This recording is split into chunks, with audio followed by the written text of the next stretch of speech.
नेत्यांपासून ते राजकारणापर्यंत प्रत्येक घडामोडीवर बारीक नजर ठेवणारा तुमचा हक्काचा लोकल न्यूज प्लॅटफॉर्म ठाणे दर्पण, ठाण्याचं खरं प्रतिबिंब.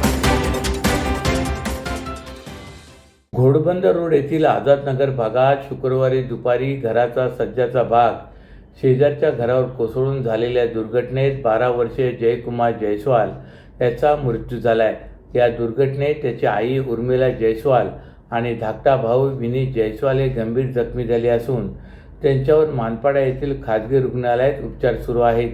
या घटनेनंतर आझादनगर भागात हळहळ व्यक्त केली जात आहे. आझादनगर परिसरात दाट लोकवस्ती असून चर्च जवळील मद्रास चाळीत सुमारे 25 ते 30 वर्ष जुने एक मजली घर होते. शुक्रवारी दुपारी 3:30 वाजण्याच्या सुमारास या घराचा सज्जाचा भाग अचानक शेजारील जयस्वाल कुटुंबाच्या घरावर कोसळला. त्यावेळी उर्मिला जयस्वाल आणि त्याची दोन्ही मुले घरात झोपलेली होती.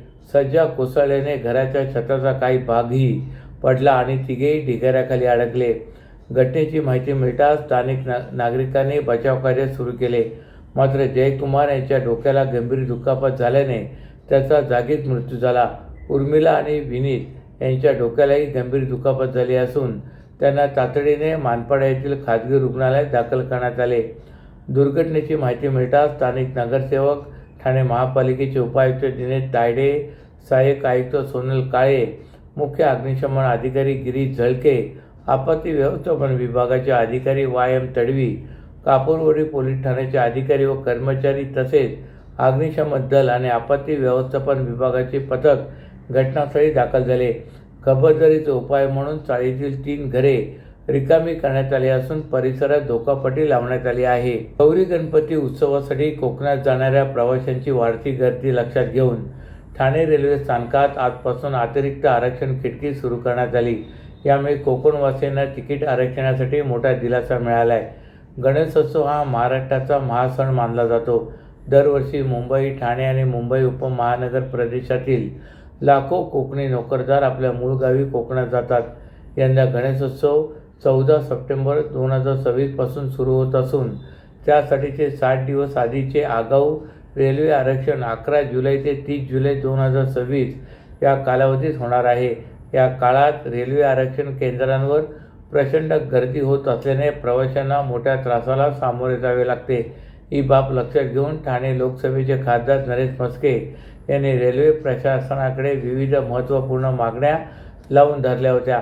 याबाबत खासदार म्हस्के यांनी मुंबई मध्य रेल्वे प्रबंधक, मुंबई महाप्रबंधक आणि रेल्वे मंत्री अश्विनी वैष्णव यांना निवेदने दिली होती.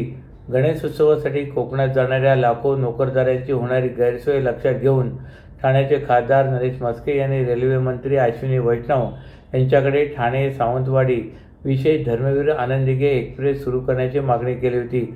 यासोबतच अतिरिक्त आरक्षण खिडक्या, सावंतवाडी टर्मिनसचे रखडलेले काम आणि अनेक लांब पल्ल्याच्या गाड्यांना सावंतवाडी येथे थांबा देण्याची मागणी त्यांनी केली होती. याशिवाय ठाणे रेल्वे आरक्षण केंद्रात सध्या सुरू असलेल्या खिडक्यांव्यतिरिक्त किमान 2 अतिरिक्त आरक्षण खिडक्या सुरू करण्यात यावेत अशी मागणी खासदार म्हस्के यांनी केली होती.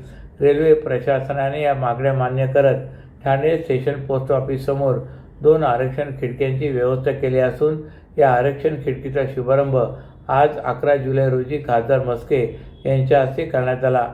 यामुळे कोकणवासियांना तिकीट आरक्षणासाठी मोठा दिलासा मिळाला आहे. ठाण्याच्या वर्तकनगर भागातील स्वर्गवासी सुलोचनादेवी सिंगाने हायस्कूलमधील इयत्ता 3री आणि 4थीच्या सुमारे 55 ते 60 विद्यार्थ्यांना अन्नातून विषबाधा झाल्याची चर्चा पालक वर्गात असल्याचा दावा ठाणे महापालिकेचे उपमहापौर कृष्णा जाधव पाटील यांनी केला आहे. या प्रकरणी त्यांनी ठाणे जिल्हाधिकारी तसेच महापालिका आयुक्तांना पत्र दिल्याने खळबळ उडाली असून त्यात त्यांनी या गंभीर घटनेची सखोल चौकशी करून जबाबदारांवर नियमानुसार कठोर कारवाई करण्याची मागणी केली. ठाण्याच्या वर्तकनगर भागातील सुलोचनादेवी सिंगाने हायस्कूलमधील विद्यार्थ्यांना 1 व 2 जुलै 2026 रोजी मुंबईतील लोअर परळ येथील आयोजित विज्ञान विषयक कार्यक्रमासाठी शाळेतर्फे नेण्यात आले होते. या प्रवासाकरिता शाळा प्रशासनाने वाहतुकीची सुविधा उपलब्ध करून दिली होती. त्या माध्यमातून विद्यार्थ्यांचा प्रवास झाला. त्यांच्याकडूनच विद्यार्थ्यांना अल्पपोहर आणि भोजनाची व्यवस्था करण्यात आली होती. त्यानंतर सुमारे 55 ते 60 विद्यार्थ्यांना वीज बाधा झाल्याची माहिती समोर आली असून अनेक विद्यार्थ्यांना उलट्या, जुलाब आदी त्रासामुळे ठाण्यातील ज्युपिटरसह इतर खाजगी रुग्णालयामध्ये उपचारासाठी दाखल करावे लागले, असा दावा कृष्णा पाटील यांनी दिलेल्या पत्रात करण्यात आला आहे.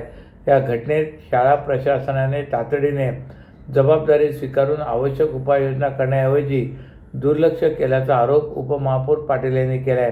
तसेच वीज बाधेचे नेमके कारण काय, त्यासाठी जबाबदार अधिकारी किंवा संबंधित व्यक्ती कोण याची निष्पक्ष चौकशी करून वस्तुस्थिती जनतेसमोर आणावी, अशी मागणी त्यांनी केली. भविष्यात अशा घटना पुन्हा घडू नयेत यासाठी आवश्यक प्रतिबंधात्मक उपाययोजना करण्यात याव्यात. संबंधित शाळा प्रशासन आणि दोषींवर नियमानुसार कायदेशीर कारवाई करण्यात यावी.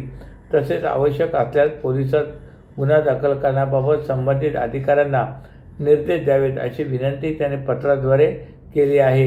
ही बाब अत्यंत गंभीर स्वरूपाची असल्याने प्रशासनाने तातडीने लक्ष घालून निष्पक्ष चौकशी करावी, अशी भूमिका उपमहापौर कृष्णा पाटील यांनी केली. वाहतूक ऑपरेटरसाठी व्यावसायिक वाहने खरेदी करण्यासाठी सोपी आणि विश्वासार्ह कर्ज सुविधा. कर्ज मर्यादा 1 कोटी रुपयांपर्यंत, 5 वर्षांची परतफेडीची मुदत, आकर्षक व्याजदर. TJSB fleet term loan. TJSB सहकारी बँक लिमिटेड. भरोसे का बँक, भविष्य का बँक. तुमच्या व्यवसायासाठी खेळते भांडवल, क्षमता विस्तार, आधुनिकीकरण आणि यंत्रसामग्री खरेदीसाठी विश्वसनीय ओव्हरड्राफ्ट सुविधा. कर्ज मर्यादा 7 कोटींपर्यंत, जलद मंजुरी, 120 महिन्यांचा परतफेडीचा कालावधी. TJSB ODS drop against property. TJSB सहकारी बँक लिमिटेड. भरोसे का बँक, भविष्य का bank. Asset backed credit loan. व्यवसाय आणि आर्थिक गरजांसाठी मालमत्तेवर आधारित कर्ज. कर्ज मर्यादा 5 कोटींपर्यंत, 120 महिन्यांचा परतफेडीचा कालावधी. विश्वासार्ह वित्तीय भागीदार तुमच्या प्रगतीसाठी. TJSB asset backed credit loan. TJSB सहकारी बँक लिमिटेड. भरोसे का बँक, भविष्य का बँक. दादा, दात घासताय ना, मग पाणी का वाया घालवताय? ताई, भांडी घासा नाहीतर फोन पहा, पण नळ का चालू ठेवलाय? अंघोळ झाली ना करून, मग शॉवर चालूच. कपडे धुताय पण पाणी वाया जातंय, त्याचं काय? गाडी अशी धुताय आणि उद्या पाणी कायमचं संपलं तर? पाण्यासाठी किती जणांची वणवण होते. कित्येक कुटुंबांना तर पाणी मिळतही नाहीये. पाणी बोलत नाही, पण आपण त्याची किंमत जाणली पाहिजे. पाण्याचा अपव्यय टाळा, परिस्थिती भीषण होऊ शकते. प्रत्येक थेंब जपा, पाणी वाचवा. पाणी ही निसर्गाची देणगी आहे. पाणी निर्माण करता येत नाही. पाण्याची बचत हीच पाण्याची निर्मिती. ठाणे महानगरपालिकेतर्फे जनहितार्थ जारी. शहरातील वाढत्या वृक्षतोडी, धोकादायक झाडांची वेळीच छाटणी न होणे आणि पावसाळ्यात झाडे कोसळण्याच्या घटनांच्या निषेधार्थ समाजसेवक संगम डोंगरे यांनी काल ठाणे महापालिकेबाहेर ऑक्सिजन सिलेंडर हातात घेऊन अनोखे आंदोलन केले. भविष्यात नागरिकांना शुद्ध ऑक्सिजनसाठी पैसे मोजावे लागू शकतात, असा इशारा देत त्यांनी वृक्ष प्राधिकरण विभागाच्या कार्यपद्धतीवर प्रश्नचिन्ह उपस्थित केले. ठाणे शहरात पावसाळ्यात दरवर्षी झाडे कोसळण्याच्या घटना घडत असतात. काही दिवसांपूर्वी RTO कार्यालयासमोर झाड कोसळून एका नागरिकाचा मृत्यू झाला आहे. या घटनेनंतर धोकादायक झाडे आणि फांद्यांची तातडीने छाटणी करण्याची मागणी जोर धरले. राज्याचे उपमुख्यमंत्री एकनाथ शिंदे यांनी संबंधित अधिकाऱ्यांवर कारवाईचे निर्देश दिले. मात्र त्यानंतरही शहरातील अनेक भागात झाडांची योग्य देखभाल आणि नियोजनबद्ध छाटणी झालेली नसल्याचा आरोप होत आहे. याच पार्श्वभूमीवर संगम डोंगरे यांनी महापालिकेबाहेर ऑक्सिजन सिलेंडर हातात घेऊन आंदोलन करत प्रशासनाचे लक्ष वेधले. शहरातील धोकादायक झाडांच्या फांद्यांची वेळेत छाटणी होत नसल्याने नागरिकांच्या जीवाला धोका निर्माण होत असल्याचा आरोप त्यांनी केला आहे. तसेच शहरातील सर्व झाडांचे वैज्ञानिक पद्धतीने ऑडिट करावे, धोकादायक झाडे व फांद्यांची नियमित तपासणी करून वेळेत छाटणी करावी आणि वृक्ष संवर्धनासाठी प्रभावी धोरण राबवावे, अशी मागणी त्यांनी केली.